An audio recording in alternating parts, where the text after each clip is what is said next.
Be able to. All right. Good evening, everybody. Let me see if I And can representing share my... himself is Dimitris. Okay, great. Can you hear me? Yes. All right. Let's see That if we can slide have it set. on presentation mode. Wonderful. So And, with that, well, with your permission.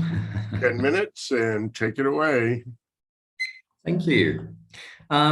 Usually the question is to be or not to be, but tonight's question is going to be spoon feeding or strategy building. You must be wondering why there's a bicycle there on the cover slide. I'm sure most Greek speakers would associate it with the Greek expression, you make my life a bicycle, which means you make my life very difficult. But that's not the intended association. My intention is to evoke pleasant memories of when you learned how to cycle, if you ever did. Mom and dad usually support and they gradually let you try things more autonomously. And finally, after many efforts, we finally managed to become independent users. And maybe this is the very essence of education. Well, they say a picture is worth 1,000 words. I agree. But the question is, how do you teach those 1,000 words? Well, today we're going to say it two different ways. The first way would be to ask you to work in pairs or in groups, ask you to decide what the intended meaning or what kind of message the photographer wanted to convey. I could even ask you to search the internet, try and find out whether this is a real picture or not.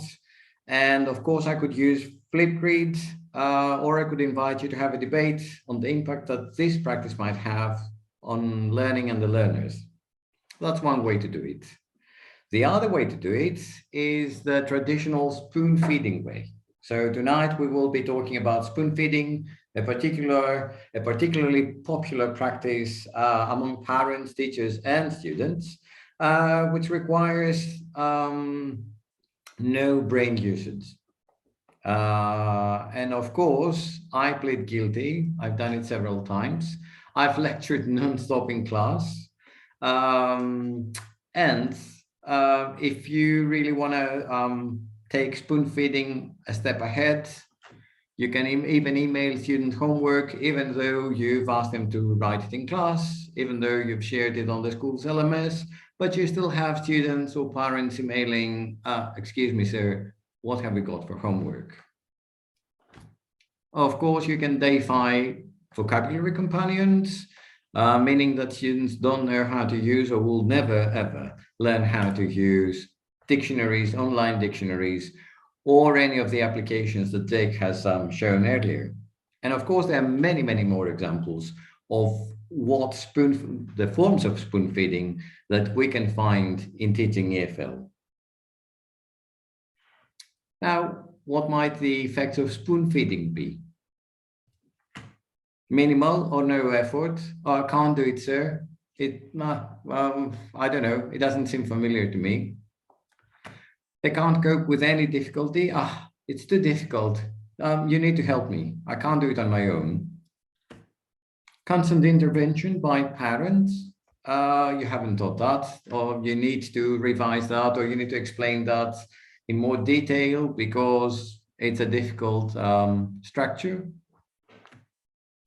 Usually those students, because they have no exposure to natural language, they have no sense of language, or when they produce language, usually the language they produce makes no sense because they won't take any risks and they will translate automatically from L1 to L2. They won't take any responsibility for their learning. You didn't teach me that expression, sir. How should I know that? And of course, there might be unrealistic expectations. Well, the teacher has got a magic wand.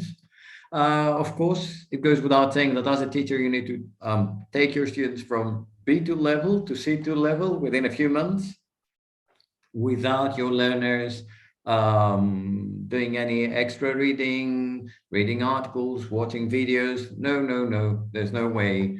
You've got to open their heads and cram everything in there. Never met E.M. Forster, but I agree.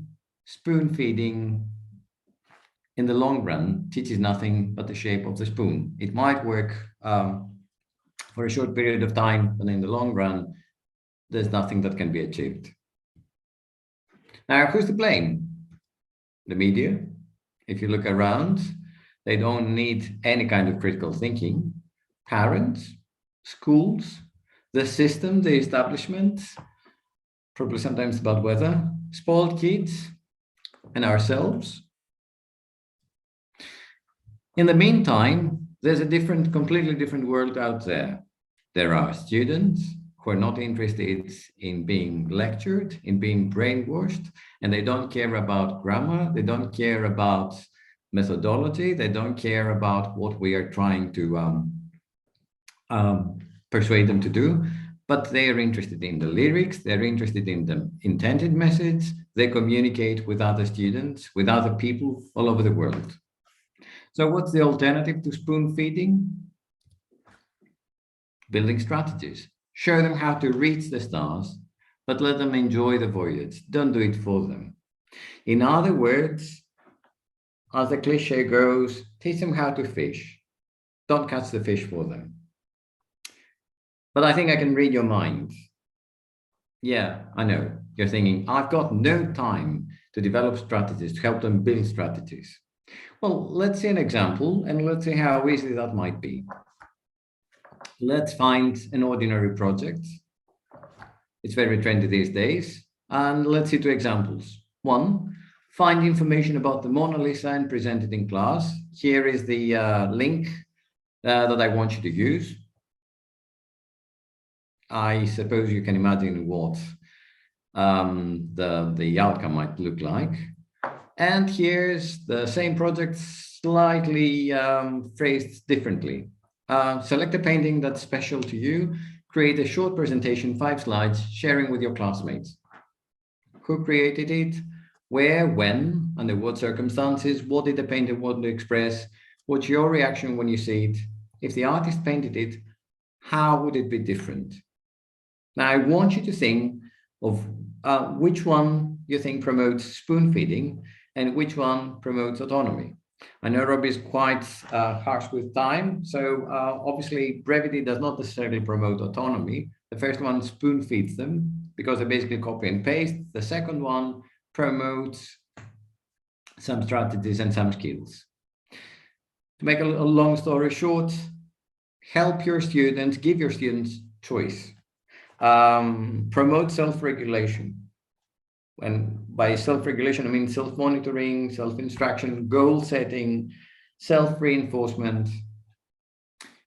Give them ownership of what they do. It's not your responsibility, it's theirs as well. You work together. Give them time to reflect and encourage reflection. Journal keeping might actually help. Encourage them to create content. Make sure that the activities you use involve knowledge construction. Try to raise students' awareness about learning. Talk about learning styles, talk about strategies, text attack skills, word attack skills.